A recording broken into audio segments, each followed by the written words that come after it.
He expects to be back within our group here within a couple of weeks or so. He had to sit down through most of the ceremony. Usually he stands. He's still having a little bit of the vertigo, but evidently he's on the mend, and he should be back with us in the next couple of weeks or so. I've been asked by Pearl Thomas to introduce the substitute lecturer for today, and it's a name that might be familiar to a few of you, for this young man lectured here for 2 or 3 years, giving over 80 lectures, and hasn't been around for about a year, but is now returned to the fold, as it were. And those of you who have purchased the alchemical bibliography by Mr. Hall may have noticed his name as the editor of that particular item. He worked here at the Society for a few years, off and on, helping Mr. Hall when he could and doing his own lectures. And it's with great pleasure that this morning you'll be treated to a lecture on the Mystery of Melchidezek. Thank you.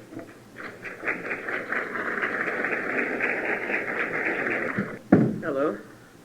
I'm glad to hear that Mr. Hall did a marriage ceremony, because I was going to begin the lecture by talking about a marriage ceremony, the marriage ceremony that he did for my beloved wife and I, which was the first time that I gave any serious thought to the name Melchizedek. I'd heard it before, read about it in the Bible and such, but it's not a particularly popular subject. You won't find it mentioned in Pike if you're a Freemason. You will not find it mentioned except in the slightest fashion by Madame Blavatsky if you're a Theosophist. There isn't a lot of talk about this. However, during the marriage ceremony, Mr. Hall, among other titles, said that he was marrying us by the power invested in him as a priest forever of the order of Melchizedek. Well, I started to do a little research then, and that was years ago. And what I discovered quickly was that there was just about no information. The name appears, and by the way, the pronunciation, Melchizedek, Melchizedek, let's go with Melchizedek, I like it, is mentioned 3 times in the Bible. Actually, I think it's 7 times altogether, but in 3 specific places. At Genesis 14, what's going on there is that Abram, he's not yet Abraham, he hasn't become the great father of his people yet, he's still a struggling tribesman, basically, has just slaughtered the kings who took away his brother Lot's son, his nephew, and has returned to the city of Salem. There's some question as to whether this was Jerusalem, which is the obvious choice, or the city of Hebron. Hebron had a legend, and even today has an attitude toward Jerusalem, that actually Hebron was Salem, the true city of peace, and that the capital was later moved to Jerusalem and the name stolen. So it could be Hebron. And interestingly enough, there is another myth connected with that area of a sect of Jewish mystics who were called Melchizedekians. These people were supposed to be worshippers of the body of Adam. Now, this doesn't really bear out too much research, because what you find is that Adam, like Melchizedek, was said to have had no father and no mother. And so the identification seems to be some clever individual's attempt to just link the 2 ideas. We don't know anything about the Melchizedekian sect. But we do know that in Genesis, when Abram comes back to Salem, he is blessed by a priest named Melchizedek, who is called the King of Righteousness, the King of Peace. And this priest reminds Abram after his victory, he says, "Let us praise El, let us praise the great God who has given you this victory, who indeed has been the victor." And Abram gives tithes to Melchizedek. In other words, he gives tribute offering to him. Now later on, in Hebrews, where Paul is writing to the churches, and he's trying to convince the Jewish conservative element that there was a need for Jesus, that the existing priesthood is not the true priesthood, Paul will go back to this particular passage in Genesis and will say, look, Abraham, who was the father of all the Jewish people, including then the Levites, the hereditary priests, gave tribute to Melchizedek. This means that the Levites gave tribute to Melchizedek. This means that Melchizedek is a greater priest than the Levites. And then Paul said, and Jesus is a priest forever of the order of Melchizedek. Therefore, he is greater than the hereditary priesthood. The other place that we run into the name is in Psalms 110. This is a very interesting psalm. It seems to be written from the perspective of Abram celebrating his victory over the kings, in that mixed in with this idea of thou art forever a priest of Melchizedek, a priest of peace, a king of righteousness. You were born from the womb, it says, without father or mother, without genealogy, already enlightened, basically, although the terminology is biblical. But everything else in it is violence. Everything else in it is, when God moves from Zion and releases his power, then the heads of mine enemies will be chopped off.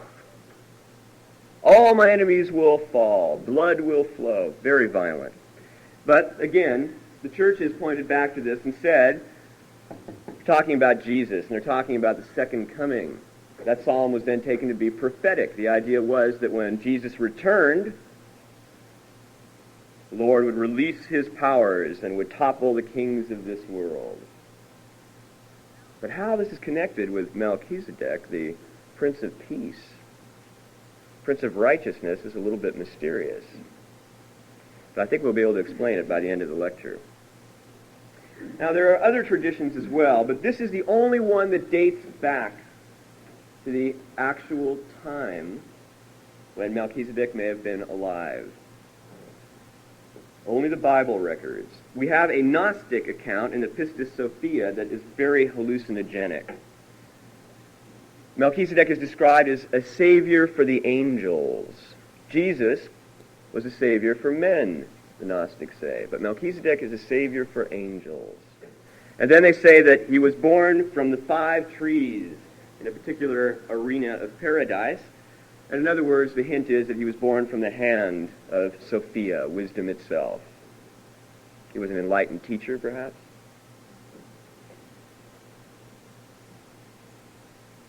There's a whole other tradition that has snaked its way along in time. It doesn't really become apparent until we get into the Hermetic period around the 15th century. It's become more popular, I think, around the late 19th century, early 20th, that perhaps received the height of its interest. A book was written by a fellow named Frater Akkad, who was a Golden Dawn alumnus with some Aleister Crowley connections and was doing some rather strange mediumistic stuff. And he wrote a book called Melchizedek and the Great White Brotherhood. And in it, he said that the priesthood of Melchizedek is the priesthood of the Great White Brotherhood. Madame Blavatsky hints around at this. She says that Christ was an avatar of Melchizedek. So we do have this persistent legend that Melchizedek is simply our first record of an initiate. Now, what is an initiate? This is where we get into the problems, because in the 19th century, the idea of an initiate, and I'm sure all of you, especially if you come out of a theosophical background, have experienced this rather strange episode of spiritual development, and that is when you discover that initiates may be anywhere. And if only you spend a certain number of probationary years and think rightly and act rightly and do all those good things and meditate, one day, perhaps, standing in front of you when you least expect it will be a fellow in a blue cape, and he'll tell you all the things you need to know. I've waited a long time for that guy. And then I discovered something rather interesting, and that was that I was making the same mistake that people make when they read the book of Revelations and try to understand when there's going to be an apocalypse. I was taking literally a metaphor, a symbol of a spiritual process. The writers telling me about this initiate in the blue cape were poking me with their elbow. They were saying, get it, get it. The guy shows up in a blue cape in a flash of light. It's an idea. It's a vision, a perception. But I took it literally. And so did Frater Akkad, one suspects. Now, Mr. Hall, very young age, in his early 20s, wrote a book that few of you actually a pamphlet, I guess, a few of you probably have seen, called Melchizedek and the Mystery of Fire. And in classic early Manly Hall fashion, he only gives about a paragraph to Melchizedek, and everything else you can possibly imagine is in there with it. But what he has to say about Melchizedek is very interesting, because he does come out and say that, yes, this is the true order of initiates. And then he goes ahead to explain in symbology what that means. And what he says is, he refers to the symbol of the 33rd degree in Masonry, and I think it's rather wonderful that he was doing that in his early 20s, because finally in his 70s he received the degree. He probably should have got it back then, since he was probably one of the only people in the world who knew what their symbology meant. The double-headed eagle, or phoenix. Now, I'll give you a little preview of the lecture I'll be giving on November 7th, because the whole secret to the Big Book is right there in that symbol. And he says it right in the book. He says, here it is, the supreme symbol of symbols. And he explains the entire book with that symbol. So what is that symbol? What does it mean? Simply, the eagle, or phoenix, we'll start with the eagle. The eagle is known for its vision, its clear-sightedness. Legend had it that the eagle could look into the sun without being blinded. Well, think about that. The sun is our most primitive, most powerful image for God, for spirit, in fact, for everything that transcends us, whatever name you wish to put on it. So the eagle is supposed to be able to look into that without being blinded.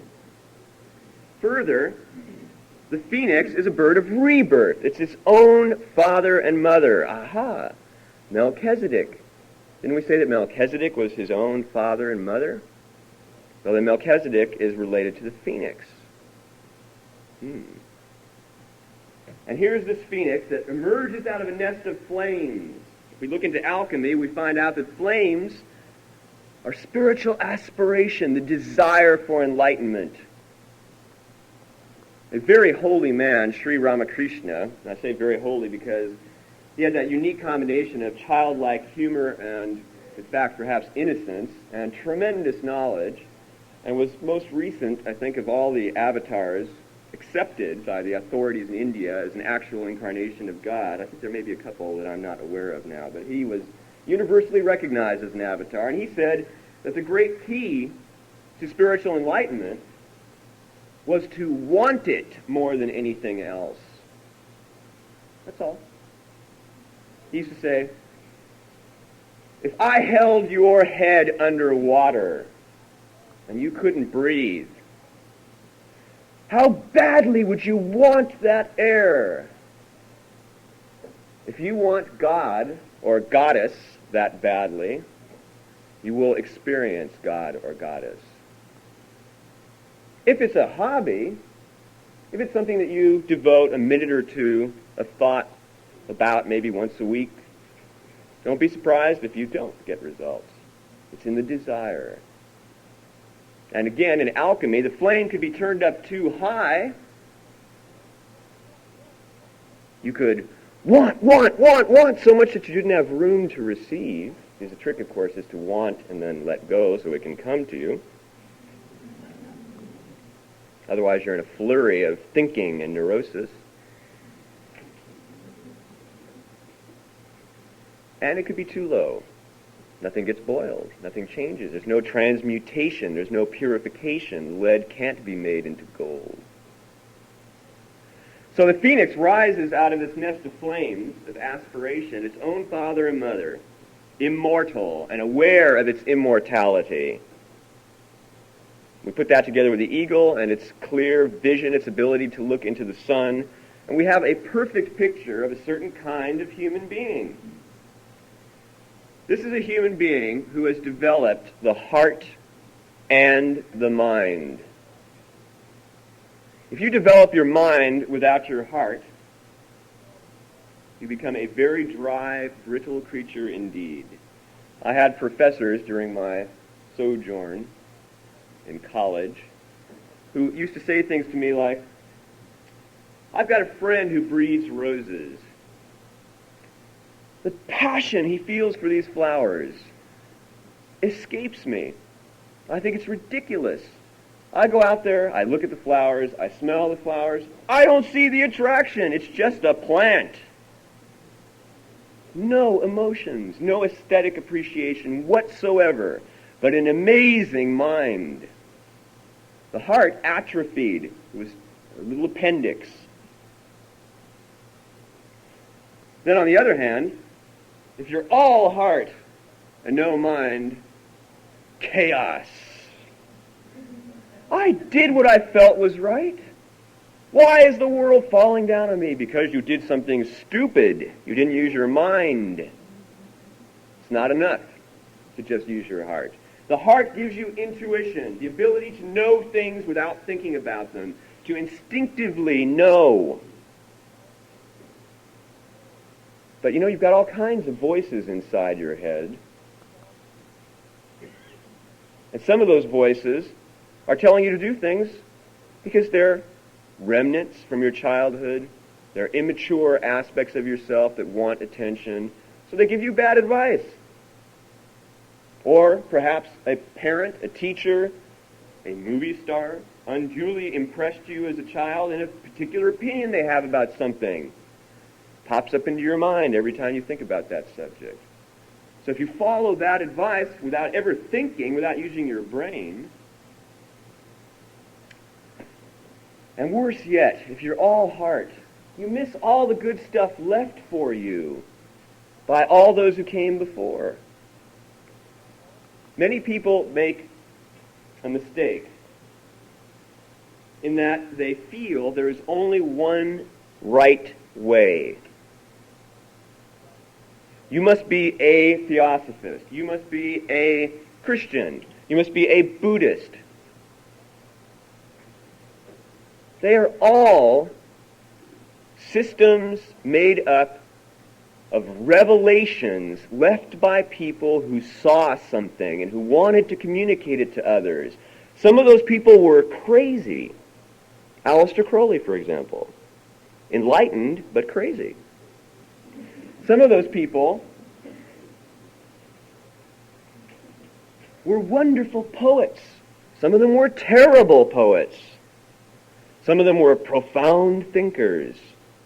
Some of them were very simple-minded. And each grabbed out into the world for symbols, for things that would depict this inner state. And all the scriptures are nothing but these revelations of varying lengths sewn together. Now, if you look at it that way, instead of trying to find a consistent doctrine where they all agree and it's absolutely perfect, yes, that's a good thing to sharpen your mind on. But remember, they are words. They're not the reality. And there are no words better than other words except by virtue of the fact that you can understand them. So if you have records that go back thousands of years from every culture, obviously the beautiful thing is that by comparing, you learn that much more quickly. This is, to me, the great beauty of Mr. Hall's system, his approach. There is no system. Look at everything. Everything is a teacher. And then, of course, once you get your mind nice and worked up in books, you pass from that. For a while, perhaps. You might come back to it.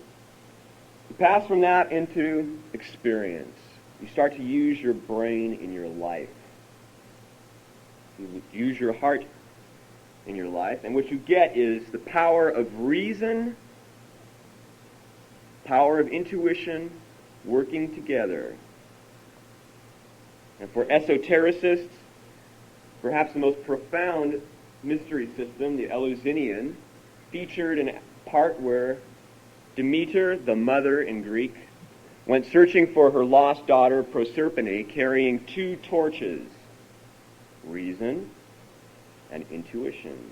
The double-headed eagle, the double-headed phoenix, a human being who has both. Now, what happens when you have both? Simple. You know that you are immortal. You know it. You experience your immortality. It's not a really amazing thing. It's like waking up. Think about the way most of us spend our day-to-day lives. Thoughts tumble through our minds without any apparent order whatsoever. Chaos. It's difficult to muster 10 minutes of real mental concentration for most people. 5 minutes will exhaust many. Note how quickly TV commercials get by you. They understand this. These challenges that we face in our lives demand mental concentration. They demand the ability to penetrate into patterns. But rather than doing that, most of us live on the surface. So we have a momentary revelation of some kind. An idea hits us. Then we reflect on that idea. Then a memory flows through. Then there's a moment of nothing. Then there's a moment of memory again, another revelation, some more reflections. We tumble through our days like this. When we're able to pull away from that, when we're able to see the deeper patterns in it and go deeply into ourselves, the further away we walk from there, the closer we get to a realization of our spiritual immortality. This is what the Neoplatonists were attempting to show. This was the essence of Plato's doctrine. Misunderstood, misinterpreted by the churches who didn't understand that the writings of Plotinus and Proclus, in which they tell you, pull away from the world, become less material, to become more spiritual, was not necessarily intended to be a way of life. It was a technique. Because if you read a little further, you find that the next part is, but always be active in the world. Be creative. Be socially and politically conscious. Think about life. Work in it. The church came along and said, no. This idea that we have to pull away from materiality in order to experience spirituality is because materiality is evil. But you see, to the Neoplatonists, it wasn't evil. They didn't put a moral label on it. They said it is a different strata of energy, but it's the same stuff as spirit. Spirit and matter, the Neoplatonists said, are one. They are different degrees of the same thing. They're just energy. And of course now, thank God, we have physics to come along and tell us that indeed this is true, that as you all sit here, you are energy beings. Yes, you have organs. Yes, you have cells. Yes, you have solidity in time, but it is only relative to those things around you. There are beings to whom you don't even exist. You're too big and slow-moving for them to notice you. Gnats, for example. There are very likely beings that we don't even know about because they're too slow or too fast. Different vibratory patterns, that's all. But you are energy, because when you go past those cells, those wonderful organizations of organs and organelles, what you discover beyond molecular structure is the atom, particles. And when you go beyond them, you discover that they are energy, because as quantum physics has shown us, matter is simply energy converted into something else. It's a different form of energy. So we're all energy. We are all these phoenixes.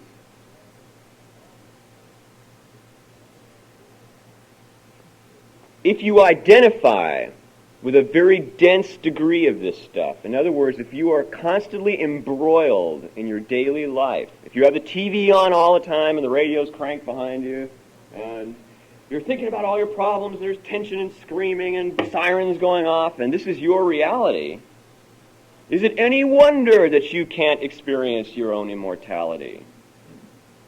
You know, the experience of immortality wasn't very strange to the ancients. It's very natural to them. The Greeks did everything they did on that basis. They came down to do noble deeds, to die heroically, because they knew they were immortal. We have lost it because we have such a tremendous degree of distraction to deal with.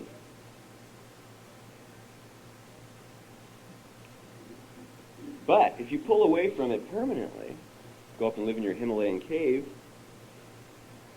oh, you're not doing us a lot of good. Yeah, maybe vibratory-wise, there's all kinds of wonderful explanations. Yes, you're lifting the vibrational pattern of the race, and I suppose it's possible, but since all of you are down here, I don't think you have to worry about that. You probably would already be in the Himalayas. Actually, it seems as though you're rejecting the world if you go up into those Himalayas and meditate all that time. And actually, I should say that it's unfair to say this. This is a myth amongst Westerners that that's all certain types of Eastern hermits do. Generally, they will go into the cave for 14 years, and they will map out some aspect of consciousness that no one's had access to, and then they will come back and share it with their students. Some of them have even come back and lectured in the West. There was a fellow who lectured here some years ago on the Tibetan Bardo state, the after-death state, who had spent 14 years exploring it in a cave, and now in his old age was going around the world explaining as much as he could to people of his experience. So even there in the East, where withdrawal from the world is respectable and is a style, perhaps different from ours, they have this awareness of sharing the knowledge, of coming back, bringing it to others. So the trick then is to be double-headed once again by being both in the world and not of it. The Bhagavad Gita deals with this in depth. The idea that Arjuna comes down here and he sees armies arrayed against him. And they're his friends, they're his families, they're his uncles, his teachers. He loves these people. He doesn't understand how these ridiculous little arguments developed into a situation where friends and relatives were going to be killing each other viciously. And he stands up and has a very Christian kind of observation, and that is he says, I won't fight. I would rather die. I'll just break my bow and lay it down and forget it. I'm not going to fight against my friends and teachers. Krishna, the Hindu Christ, doesn't say, good for you, Arjuna. He says, what? What? You coward! What do you mean? These are immortals you're fighting. Their bodies mean nothing. Their bodies are an article of clothing. In life, righteousness is everything. You are fighting on the side of good, and good needs your strength. Go out and fight. Very different opinion, but equally profound, I think you'll find. The ability to be aware of the great freedom that you have as a soul, but the willingness, the desire to help those who don't understand that yet. I'm going to detour here. I detour all the time, but I always get back to the point. So far.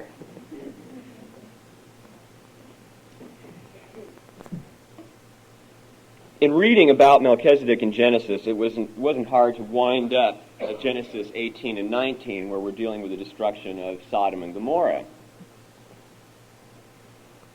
There's a lot of talk right now coming out of fundamentalist Christian arenas having to do with, this is the time, it must be, look, Sodom and Gomorrah all the way around us pretty soon, God's going to be raining hail and brimstone down on everybody. Well, first of all, you can go back and find sheepskins where fellows were trying to figure out the exact moment that the apocalypse was going to happen in the year 632. People have been predicting this because of the iniquity of the world since the beginning of time. And I have no doubt that 400 or 500 years from now, there'll be some fellow saying, it's going to be now, this is it, it's worse than it's ever been before. Because the nature of life, ladies and gentlemen, is dark and light. And one of the problems we have in our civilization is that we forget about the dark side of it. We think it's bad, the dark side of the force. That kind of approach. Dark side isn't bad, it's different. It's not evil. It's ignorant, perhaps, not always. It is the complement of the light. And to be a full human being, you have to have both. And there again is that double-headed symbology, a master of the dark and a master of the light. And that brings me to a very interesting point about this whole Melchizedek issue, and that is that most people, when they approach spirituality, and I've watched this, I've experienced it myself and watched it so many times with friends, acquaintances, reach out for purity, reach out for the good. They try to control their thoughts. They try to grab themselves by the boot heel and pull themselves up. And they discover these terrible eruptions of weird thoughts, anger, violence, frustration. They don't understand it. I pray, I meditate, I read. Why is this happening to me? Well, Madame Blavatsky, when she gathered her inner circle of disciples, which she called her esoteric school, her esoteric section, at the very beginning of the book said, first, realize this. When you get on the path, everything about you that is angry, petty, childish, is going to erupt full strength to the surface. Because everything is sped up. And those things are the first things to go. And before they can go, you must pay attention to them. Now, the Gnostics were very aware of this. They used to say that this world was ruled by an evil demiurgus. What made him evil was the fact that he didn't want any of us to wake up. A symbolic way of saying that this world is a world of noise and distraction, and if you focus your attention solely on it, if you allow yourself, in other words, to be ruled by a desire to have money or respectability or honor or any of the things that we use as legal tender these days, you're not going to get the point. You're not going to become enlightened. Maybe. But you may not want it bad enough. So you have to worship another God. You have to worship a Savior God from a higher place, an inner place. But in order to do that, you have to know the secret words. You have to know how to disarm the demiurgus. Now, how do you do that? Well, how does the demiurgus have control over us? How does this world of physical activity distract us so much? Very simple. The things that seize your attention are pointing to aspects of yourself that you need to examine. And the more negative, the more frightening, the more grotesque the thing that pops up, the more you need to recognize it's merely trying to get your attention. It's probably not grotesque at all in its actual existence, but it's some aspect of yourself that has been starved and is crying out, "Look at me!" Some people run away from that into study and prayer so entirely that they never face those beasts. They project them onto other people. They say, they are evil. They are destroying the world. They aren't doing anything. You are. If you're not looking at your own demons, your own monsters, because they're really just aspects of yourself that are offering you energy. It's energy that has been suppressed. And our culture specializes in the suppression of energy. It's gotten better in the last couple decades, but boy, you want to talk about biological suppression, you want to talk about abuse of such habits as food and sexuality, essentials of life, look at our culture. Guilt, shame, lack of thought, distrust, suspicion, all these things lurk in our relationships to these topics. And they have to be cleared. They have to be cleared. It's been said that an initiate is a person who can look at the world and not shed a tear, who can see the ugliest, deepest darkness of it and the most brilliant light with equal equanimity, equal tranquility. How do you do this? Simple. Once again.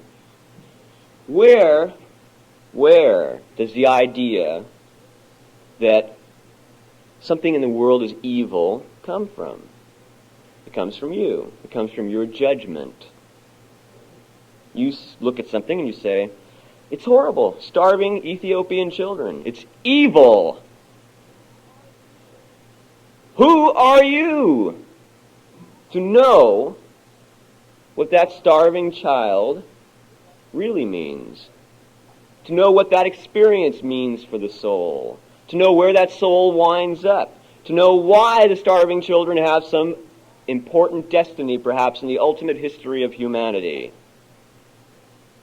I mean, I can just take a stab at it and say, how about the fact that souls of a high caliber figure, well, if we incarnate en masse down there, only for a short amount of time, 6 months, a year, whatever, die of starvation, I bet those fat Westerners will start getting real guilty about how they're abusing all the world's resources.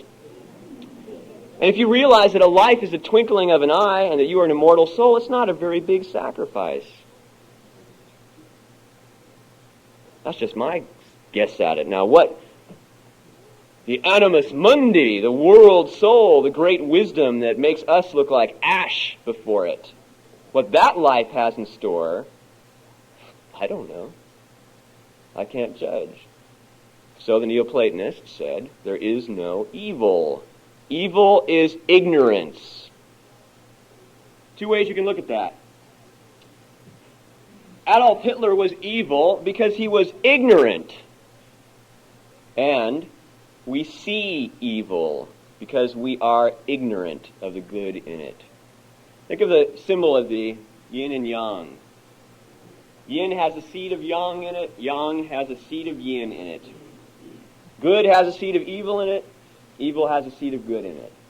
Shakespeare, William Blake, many of the greatest writers we have pointed out to us that a good act, an act that we do out of really, meaning well, for instance, the Inquisition, who if you had a special warm relationship with your cat, probably would have burned you, really thought they were saving your soul.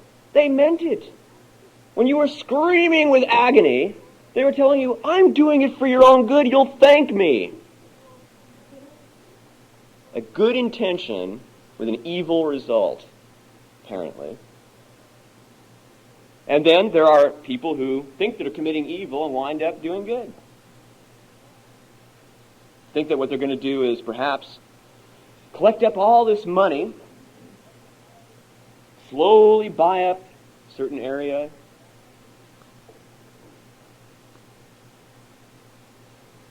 get rid of the people that live there now, tear down the trees, put up a big development of some kind. A lot of those people wind up collecting a bunch of money and dying. They pass it on to someone else, and that money gets used in a good way. An evil intention with a good result. Life's pretty complicated. You can't be sure what you're doing. So you need your intuition and your reason. And you need to realize that it's a constant journey.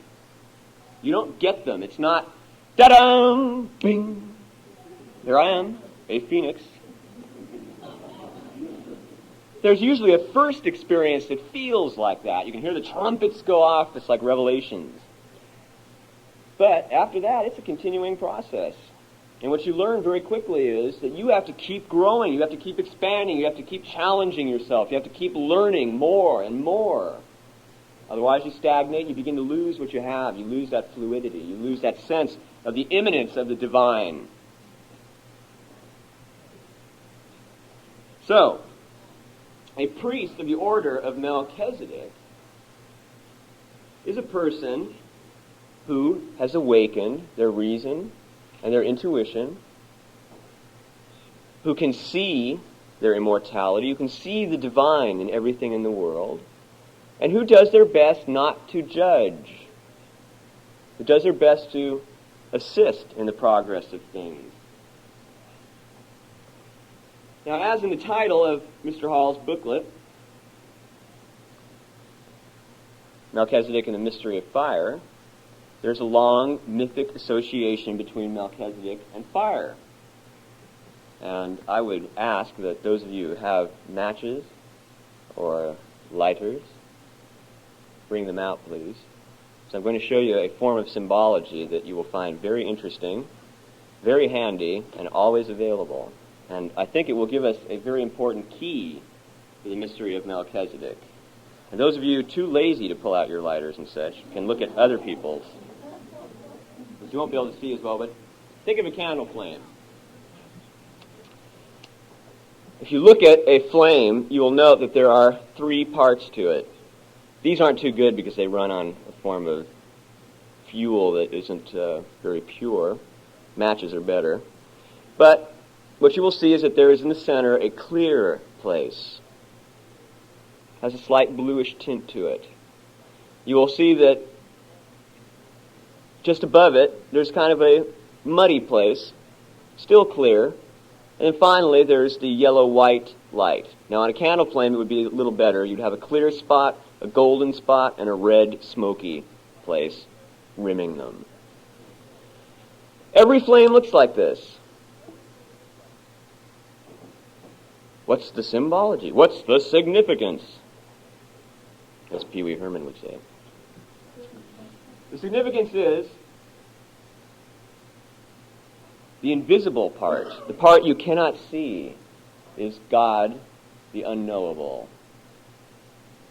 Think about that for a minute. God, the unknowable.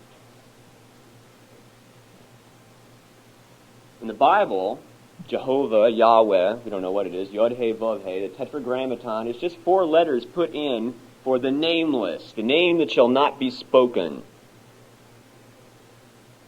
The reason the name will not be spoken is because as soon as you give it a name, it stops being unknowable in your mind. You think, God. How many of us say, God? Why is this God, God? And we think that God's this fellow. But the really deep thinkers have said, no. God, God is unknowable, beyond.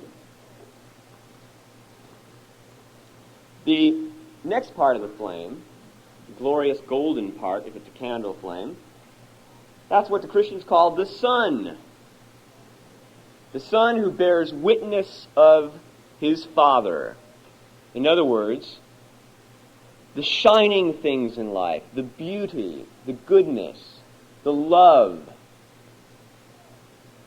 that we tend to think of as a sign of God. Ah, God. You look at something beautiful and we think, how amazing, God's handiwork. But that amazement, that word, that pattern, that beauty reaching through an object into us is the sun, bearing witness. Madame Blavatsky said it a little differently. She said, we don't ever see the radiance of God. That blinding light that we see at our highest moments of exaltation, that is merely the merest reflection of the divine light on the outermost part of our souls. Because the sun exists within us as well. We are part of the divine. That's why we have being. That's why we exist. And finally, the red smoky part, that's the demiurgus, the lord of this world. Saturn. Satan. All symbols for gross materiality, crystallization. So here's this little flame. Now you wonder why were people fire worshippers for thousands of years? Boy, it's, besides the fact that it's good for cooking your food with and staying warm, and it's hypnotic, what a great symbol. There it is, the Trinity.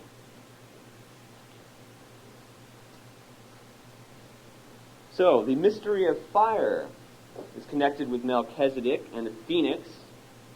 And the mystery of fire is connected with this observation of a transcendent God. What's important about a transcendent God? Well, when you have people saying, God told me to. Now, it's amusing when people are asking for money, but it's not amusing when they're trying to blow up the Temple Mount in Jerusalem to create Armageddon, and they are. Just recently they found some people smuggling explosives in there. Figuring they're going to help the Messiah come a little earlier, I guess.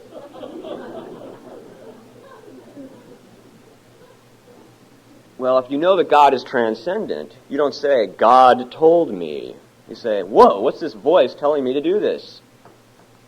Better examine it.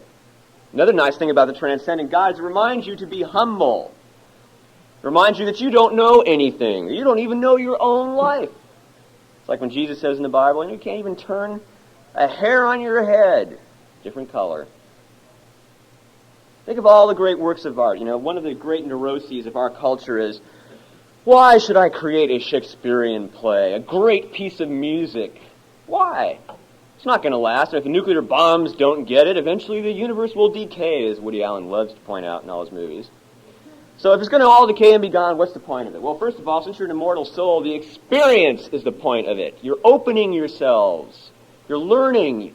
Those are the important things you're taking with you. But beyond that, I say, take a look at a Shakespearean play. Take a look at the most beautiful painting by Monet, and I love Monet and Shakespeare. Dante's Divine Comedy. Take a look at the Upanishads, a tremendous artistic achievement. And hold them up to a rose, or a human eye, or a beautiful sunset. Forget it. There hasn't been an artist since the beginning of time who hasn't looked at a sunset and thought, I can't create that. I can't create something that beautiful. I can't. And indeed, we haven't. But the world is filled with beauty. Ago, I gave a lecture, I think it was about 2 years now, called Let's Create a Renaissance.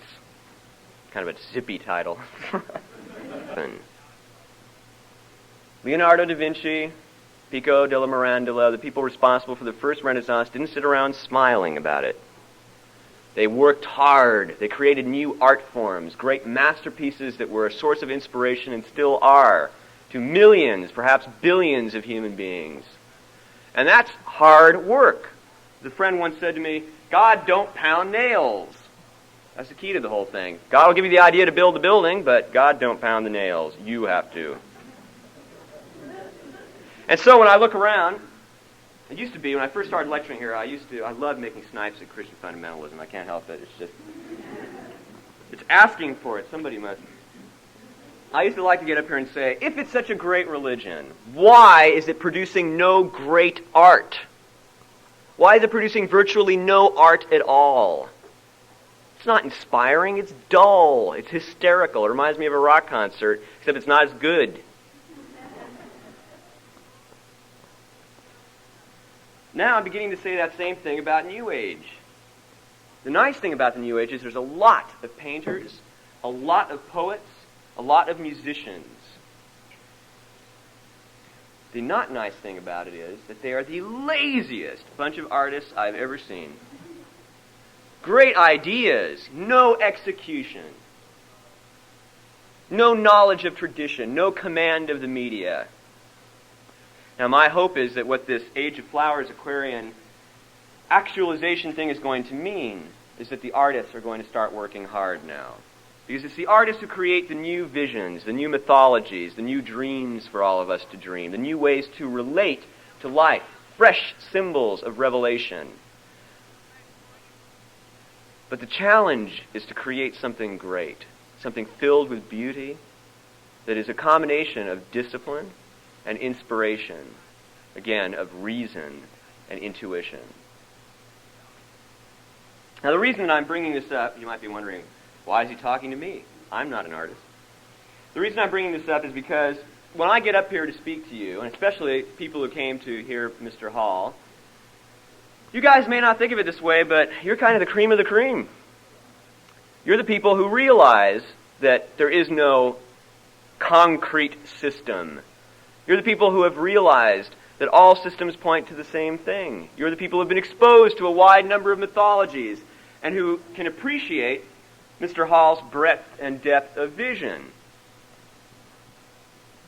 I've lectured to other audiences, very strange audiences, who, because there's some aspect of themselves they are repressing, have concocted an idea, and they're wild-eyed about it. It's an idea that's going to save the world.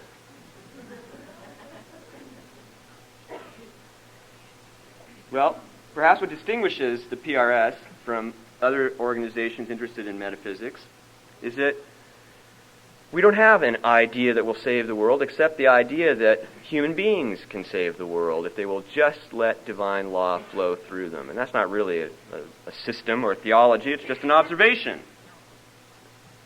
But, we have to start getting a little bit more militant. We have to start getting a little bit more visible. We have to start talking a little more. We have to start creating. We have to start pushing ourselves artistically, sharing with our friends, because the world is getting kind of hopeless. There's a new prophet of doom every week. There's no doom except what we make. And the most frightening thing about the situation that we face today in the world is so many people believe there is no hope. And if enough people believe there is no hope, there's no hope. We create our own realities by how we believe. If you believe you're going to fail, if I believed I was going to walk up here and forget everything I was going to say, I would have. And if you believe there's going to be an apocalypse, you will make it happen. So we who have a little bit of insight into the idea of hope, continuance, of the immortality of the soul, of the let's even strike all that and say, we who have seen through the grace of this wonderful human being who usually gives this particular lecture, and who is a priest of the order of Melchizedek, we have seen that there have been hundreds, thousands of people who have tried to leave messages of hope to us, who have said, you make your life. You make the world. We can make a renaissance if we work, if we think, if we dream. You can go back to any culture and find a message of hope. Zen, it's all there. You're in control of your own enlightenment. Any form of Christianity, from the pagan Irish variety, just before Catholicism took over in Ireland, all the way to the most rampant papal bureaucracy. And the essence of their teaching is still the idea, I and the Father are one, and if you have studied your metaphysics, you know that's for all of us to say, and not just Jesus. All of us are connected with the divine. Another message of hope. You can even go back and find little Eskimo shamans who lived 6,000 years ago who will tell you that. They'll say, I get power from the spirits, power to heal the tribe. I use my vision to heal the tribe. Now these days, we have the most unparalleled media ever. My God, we've got televisions that link millions of people at once. We have movies that immerse us in alternate realities for 2-hour stretches. We have music that can take place in an auditorium with 50,000 people, music blaring out at you. I mean, what the Orphic priests would have done with that. But instead of using this to create real art, and by real art, I don't mean iconography. I mean art that combines true feeling with command of the media and a desire for beauty, abandonment to inspiration. With all this available to us, what do we do with it? We use it to make money. We use it to make money. Our musicians, our film stars, everyone calculate every action by one measure. Are we going to make some money off this? Will the sponsors be happy? Thousands of musicians in hundreds of auditoriums all over the world playing music. Cliches. Dishonest. Saccharine. Why? Got to make money. Got to obey the formula. But think of it. All that stuff is just sitting right there. All that media, all that revolutionary technology, all that Uranian, Aquarian technology, waiting for the age of Aquarius people who are going to use it. We're going to have something important to say, something serious to say. And it will happen. The reason it will happen is because nature, in her infinite wisdom, uses one thing to teach us and to wake us up and to get us motivated. Pain. The more pain you experience, the more you'll start thinking about, I guess maybe we should get this rolling along here. I was looking at a friend of mine's child the other day.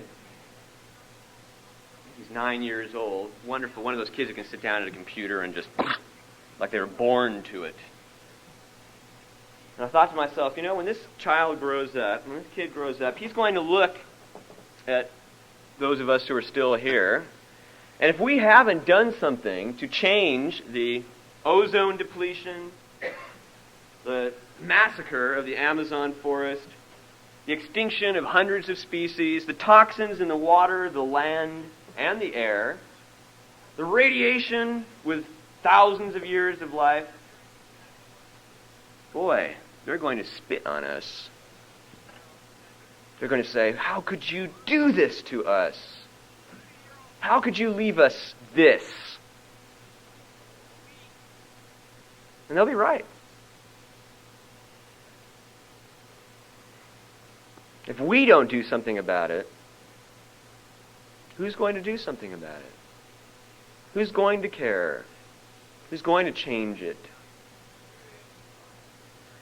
Fear is the mind killer, said Frank Herbert, a great writer, and one might add, mythologist.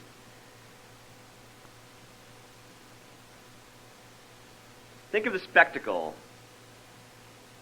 Lot, who's about to go through Sodom and Gomorrah, unlucky guy, this Lot, boy. I mean, it's a terrible story. He divides from his brother, Abram, and says, I don't want to live with you, you bug me, whatever. I'm going to go this way, you go that way.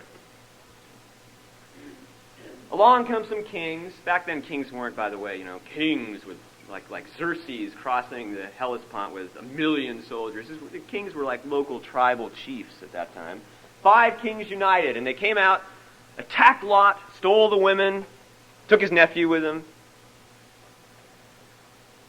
Abram heard about it. He took the men of his household, about 130 of them, gave them swords, went out and slaughtered the kings, used his superior intelligence, went out there, slaughtered the kings. Came back, stood in front of the gates of the city of Salem, the city of peace. And out walks the high priest of El, Melchizedek. Melch, king. Zedek, a righteous man, a just man. King of Salem, king of peace. Salem, salam, shalom, peace. A king of peace walks out and says,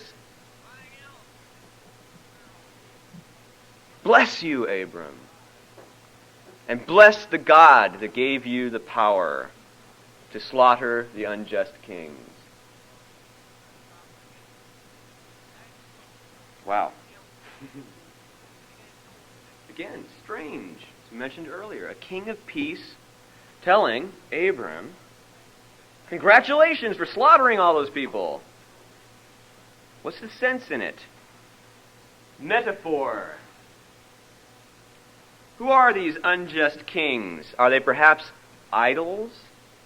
Are they perhaps parts of life? The 5 senses, maybe? Maybe lust, greed, etc. Are they perhaps kings of this world? And when Abram slays them, Melchizedek, the spiritual principle, the over-self as Emerson called it, says, bringing a gift of bread and wine, goodness and truth. Why goodness and truth? Bread, the staff of life. What supports life? Goodness. Goodness supports life. Acts of goodness are what give you the strength to live. And why truth for wine? Well, you know what they say about people who drink wine? It's the truth serum. And the ancients observed that, I'm sure, with no problem. So out comes this experience. Abram perhaps was meditating. He slays the kings of this world. He realizes there's nothing in this world that I want because ultimately everything will be taken from me. I will die. I pass from here naked even of my body. So what goal can I have until I know where I go? So he kills the kings out here, very much like Jesus. Satan, get thee behind me. Gets rid of his ambitions, for now at least. And along comes this experience, the King of Peace, the King of Righteousness, let's call it the Overself, bringing goodness, bread, spiritual bread, wine, spiritual intoxication, truth. It says, blessed be that God, that transcendent God that has given you victory. It's really a wonderful metaphor for the process of enlightenment. But the interesting thing is that the next thing that happens is that the Lord, who I think is another name for the Overself, the Lord says to Abram soon after, guess what, Abram?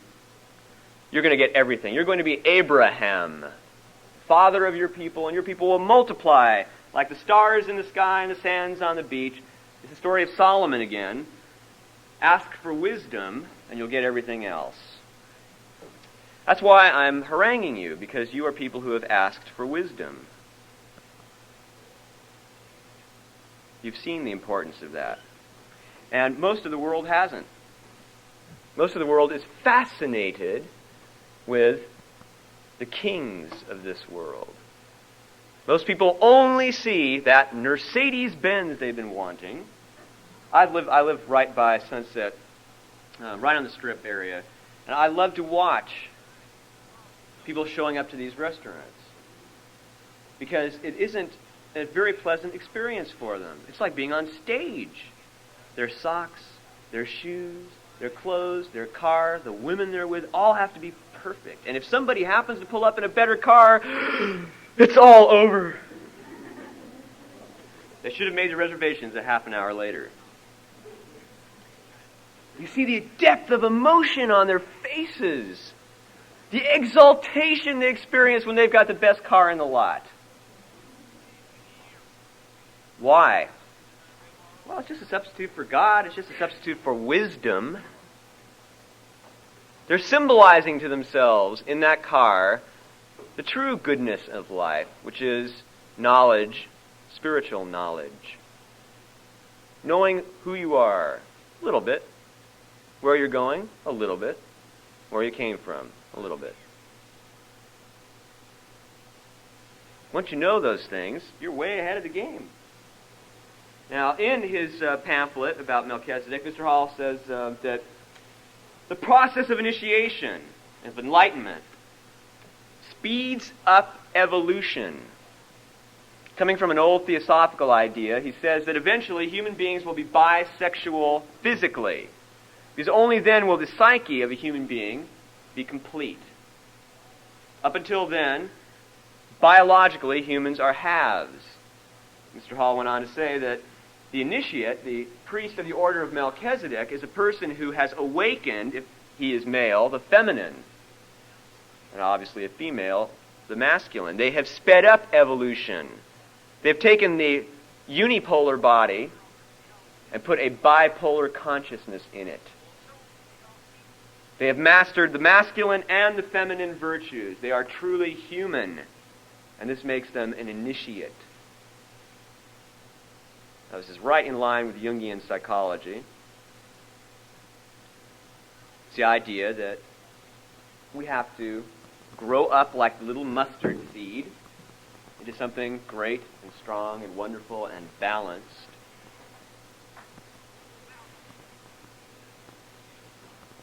There's so much despair in the world today that I sometimes wonder if it is possible for a person on the spiritual path to progress in a satisfying sense, in a peaceful, serene sense, without in some way trying to do something about it. At least I will say that I have experienced this, and my region of acquaintances have experienced this, a constant feeling of pressure, rather than the sense that originally pervaded a place like the PRS when it first started, where it was a sense of you came here, you read some books, you relaxed.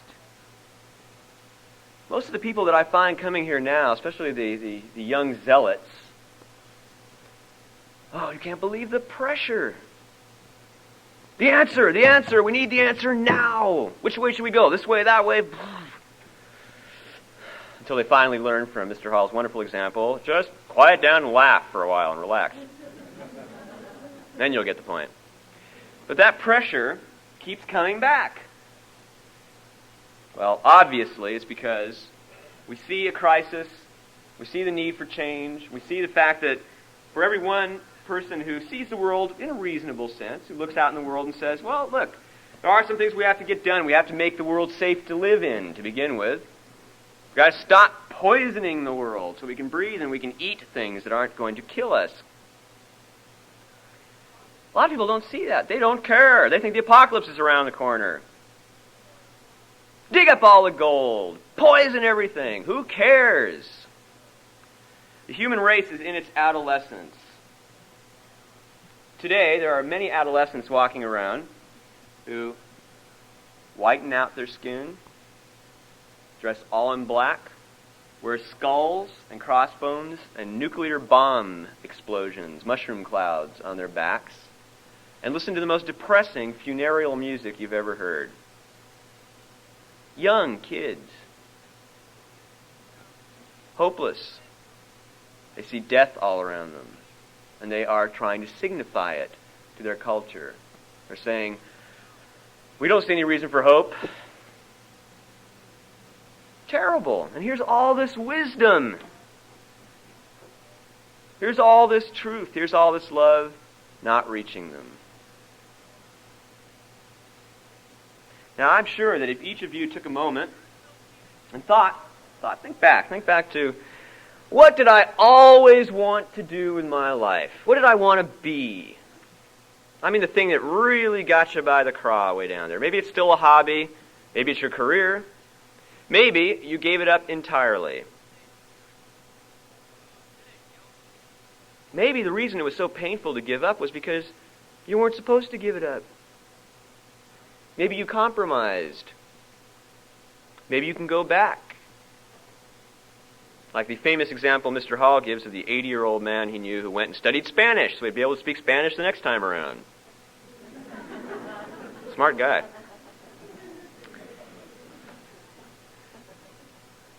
Think back to something that you, perhaps, could go back to, could learn now. If you're young, well, by God, you've got your whole future ahead. You can do whatever you want. If you're older, so what?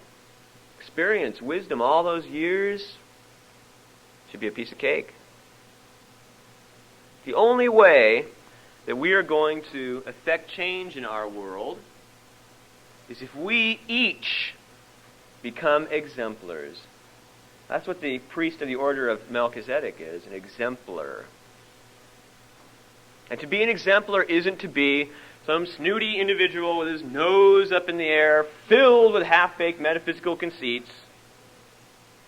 It's to be warm, human, sometimes doubting, sometimes inspired, creative, relaxed, conscientious, intelligent, helpful, balanced.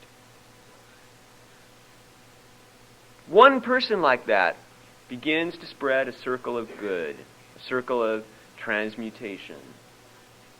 One person like that, few words, a poem written by them perhaps, begins to cause ripples. Feminism. Feminism is discovering the goddess these days, and the goddess religion is very close to the Hermetic religion. It's rather healthy. I mean, even such a confirmed bachelor as Eliphas Levi used to say that there wouldn't be the reign of peace on earth until women were truly equal in every sense. But you want to talk about quick cultural change? Talk about the arts. Talk about the fact that all our critics, most of our fans of the various forms of arts, are pretty depressed right about now. You know, they're saying, where's our Shakespeare? Where's our Milton? Where's our Dante? Where's our Da Vinci, our Monet, our Renoir? Where's the person who's going to give us a new vision of things? Might be sitting right in here somewhere. If the dedication is there, if the person wants it as much as a drowning man wants water. A few artists like that, boy, people will feel better. And there's a lovely quote, I think it was Halderlein, but it might have been Goethe, I'm not sure. But it's been said, the Germans love this one because the Germans are dark people, and they say, when it grows darkest, that is when the saving light is born. That's actually a comment on physics in a sense. It takes tremendous darkness to force the light off its lazy butt, if you'll excuse me, into doing something for people. It takes concern. If things are flowing along nicely, your average mystic figures, mystics are a shy bunch really, mystic figures, well, I don't really want to go out and make waves. Might as well just stay at home and read and, I'll help whoever comes around my way and I'll keep a low profile and that's fine. Right? Until the world's falling apart around your ears. Dishonesty rules the political arena. Greed rules business, politics, everything, the arts. Hopelessness rampant. The mystics look around. Where is the saving light? Who is going to come help? I know there's a God. Who is going to help? And all the while God, the transcendent, is pointing his transcendent finger. You! Who else? Who else? You're the only one who even knows I'm around. Ask and ye shall receive, Jesus said. Ask for the power to bring change. Work with it in a dedicated fashion. Ta-da! Change. So, I look at this as an opportunity to plant seeds. And now, watch this torturous tie-up of the entire topic. Mircea Eliade, great scholar of comparative religion and shamanism, wrote this great obscure article that nobody in the world knows about. I don't know, I think I found it by accident in the library, in which he compares in about 6 or 7 different cultures and times seed and light. And he points out how interesting it is that in totally diverse cultures and totally diverse times, there is this constant reference to seeds and lights. The light fertilized me, or the seed of light came from the vision of such and such. Zeus, for example, in Greek mythology, had originally a title that was the fertilizing lightning. Fertilizing lightning. Now, your Oxford scholars, who are actually a pretty lame bunch when you think about it, if you compare some of their work to some of the older stuff, more open-minded, they say, well, what that means is primitive people, what can I say? They think that lightning bolt fertilizes the earth, and, oh, come on, these are farmers. I mean, they know better than the fact that lightning bolts fertilize the earth and this stuff, although there's an interesting synchronicity with the idea in cosmology these days that lightning may have struck the primeval pool of whatever it was and created the first little living bacterial organisms. But no, what they probably meant by fertilizing lightning was spirit. Fertilizing lightning, the light that fertilizes the dark. The lightning blast of spiritual realization. Zeus, the lightning thrower, the wisest of the gods, Lord of the world, all that stuff. It's an experience. Experience of vision, experience of light. Now that seed light allows us to tie in the idea that Melchizedek, the order of Melchizedek, is an order of individuals who are kind of, I think, seeds for the future. They're exemplars. Maybe their real significance won't be apparent until years and years after we are gone, but maybe we're living in the time when their significance is most important, right now. Because we get to look back, you see, and say, wow, wait a minute, there was a Melchizedek, there was a Jesus, There was a Buddha. There was a Ramakrishna. He's a pretty great guy. There was a Gandhi. There's been a lot of great human beings. It's possible, you know? It's possible. Every culture has at least one individual who's made it, who's woken up, who's become loving and great and wise. Now, I think the whole message in here is pretty simple, and I think this is relating back to the problem of people thinking of initiates as popping out of the woodwork at them, is that people forget, you see, that they can be of the order of Melchizedek. Mr. Hall says it is an inner order. An inner order. Not external. Think about that. It's not a bunch of guys meeting on top of a mountain in the Himalayas in their ceremonial robes. It's an order based on inner experience. You know when you're a priest of the order of Melchizedek because you understand the mystery of Melchizedek. It's not really that big a deal. It's nothing that everybody else has been screaming at you in every book ever written that had a religious or spiritual connotation to it. It's not new. Not new.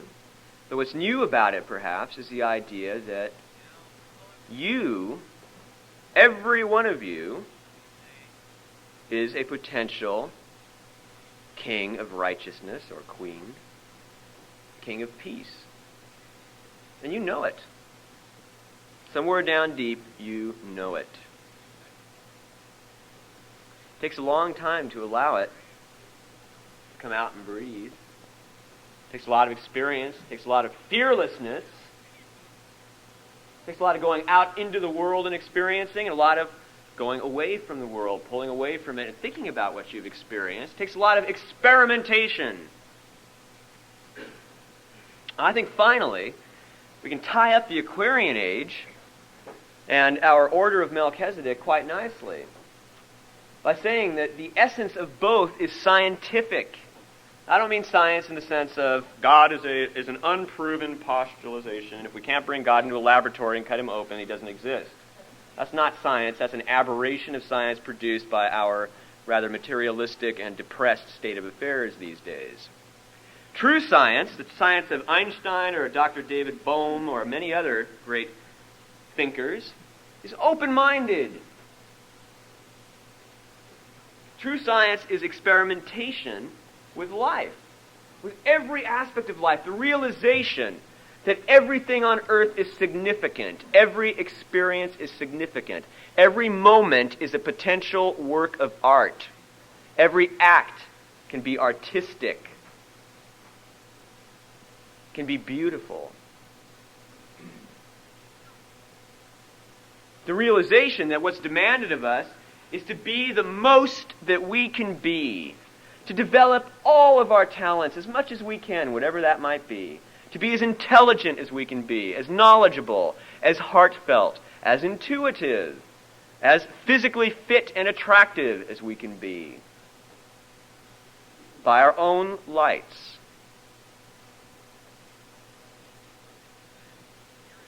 Following our own dreams. You know, we could get very romantic about all this.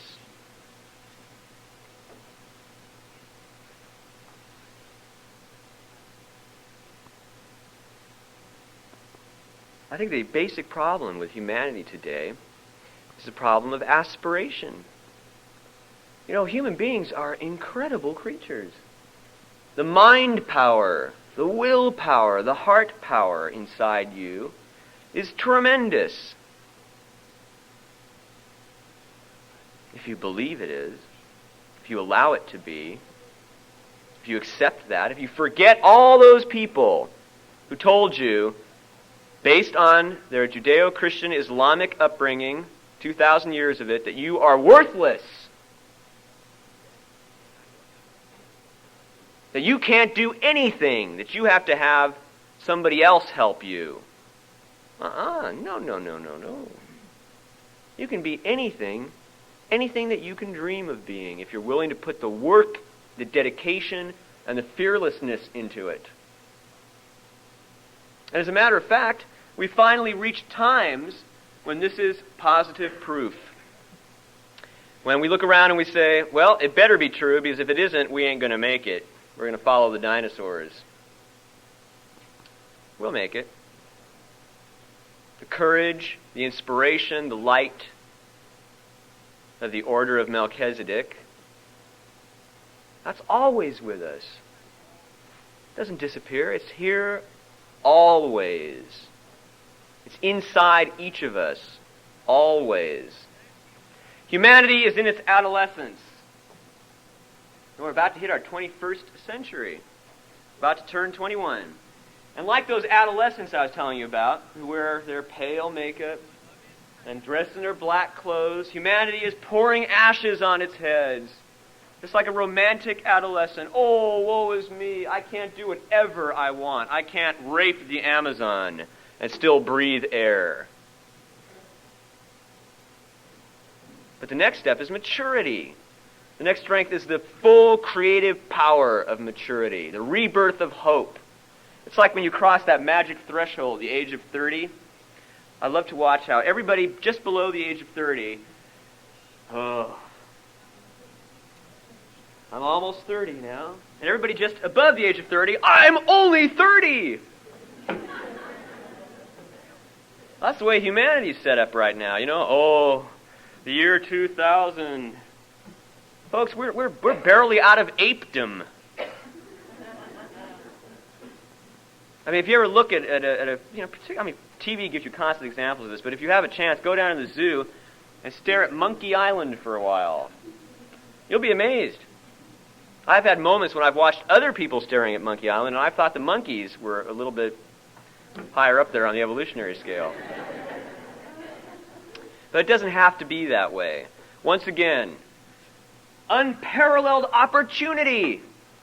All these great new technologies, computers, televisions, recording, I mean, amazing stuff. Let's get out there and use it. Let's get out there and spread some real inspiration. Not the stuff that we glean from books, but the things that, the golden nuggets that have stuck with us through our lives.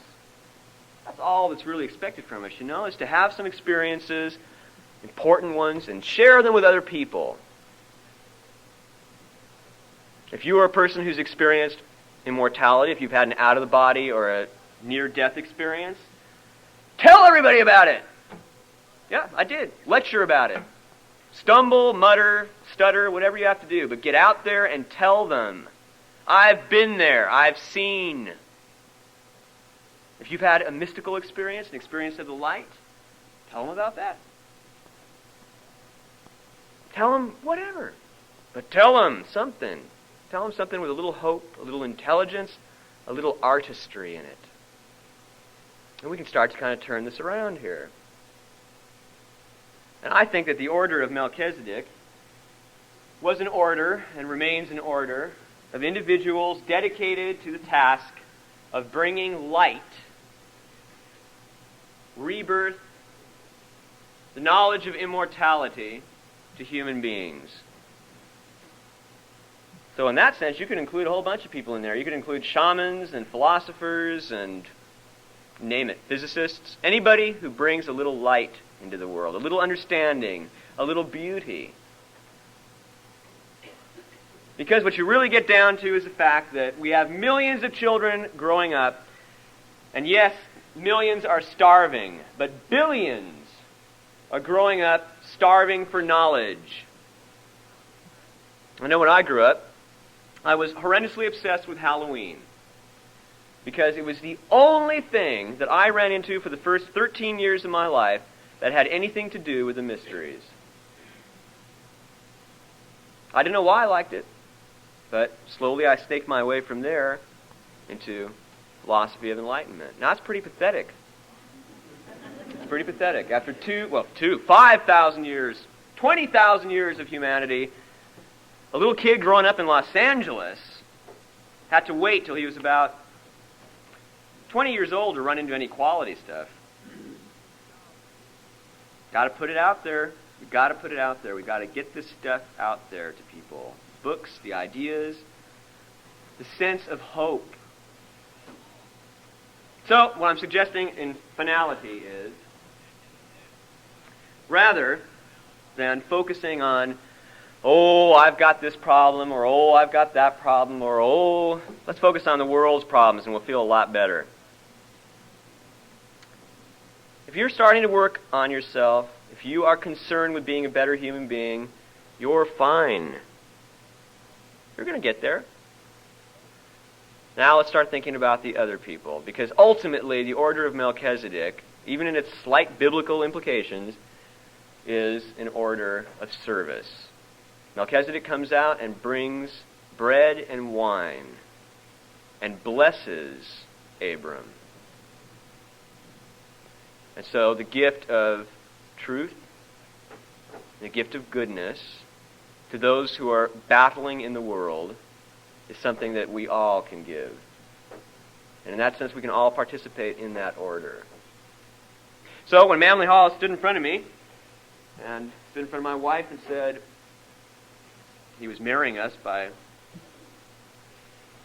the strength in him as a priest forever of the order of Melchizedek, yeah, married by an enlightened human being. Isn't that nice? And all his books, all his lectures, all point at that same thing. Service, kindness, love, creativity.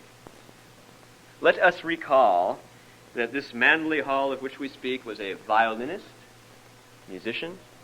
He was a sculptor. Wasn't a half-bad artist. He could sketch some pretty good stuff, as well as being a great scholar. We forget that. I mean, he's for most of us, he's been old my whole life. But when Manly Hall was a young firebrand, he was an artist. He too saw the importance of the arts in transformation. So all of us can be seed bearers, light bearers in our individual fields. And since this was supposed to be Mr. Hall's lecture, I will leave you with something that Mr. Hall once told me. And I think it's a fabulous bit of advice. It doesn't matter what you do in life. It's how you do it. It doesn't matter what career you have. It's that your intention in that career is to serve. You can transform anything you do into a service to humanity if you bring the desire to help people and openness to inspiration into it. That includes carpentry and electrical work and music and painting and lecturing and anything else. And always, I would add my own little caveat to that, always challenge yourself. Always be working at the top of your ability. Always challenge yourself. It's so tempting, friends, after studying this stuff and getting an edge on the world, to just kind of settle back comfortably with it. But the real beauty, the real joy, the real wisdom comes after you've passed that point and you've realized that now you've really got some challenges to face, because now you have responsibility. You're no longer just a seeker. You're someone who's found something. And as such, you have a responsibility to share it. So if you do that, if you use whatever it is you love to do for service, and you work at the height of your abilities, I mean, if every one of us in this room did that, I guarantee you the world would look different in 5 years, just because of that. Because all the different careers, all the different lives, all the different groups of people each of you represents would begin to show that change, would begin to elevate the quality of life and level of enlightenment. So, why don't we all go out there and radiate like little suns and do the best we can do to get us all through this, and then after we all pass on, we'll have a big laugh about it on the other side. Thank you.